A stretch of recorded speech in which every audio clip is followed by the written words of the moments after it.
Hi, so earlier today, nakahuna-huna ko nga i-chat GPT ang kanang mga taong hilabtanon. So, di man jud na mawala sa atong kinabuhi no, naa jud tawo nga manghilabot nato maskin pag unsa atong buhaton. Maskin pa og maayo atong buhaton naa sila istorya. So, makanahon jud tag istorya na guys. So, nangayo ko og ano diri, kanang short siya pero powerful version nga mas klaro nga naay moral lesson. So, man siya. Hilabtan ang kaugalingong kinabuhi, dili ang sa uban. So ang pinakamaayo nga himantayon kay ang pagmonitor sa imong kaugalingon.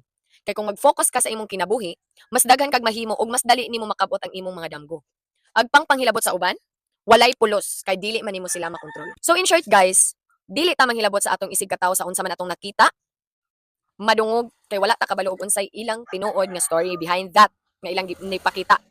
So mao to siya guys. So nag-share lang ko nga like, dagko naman ta. Naatay lain nga dapat i-focus. Ang problema sa Pilipinas, dili ang kinabuhi sa uban.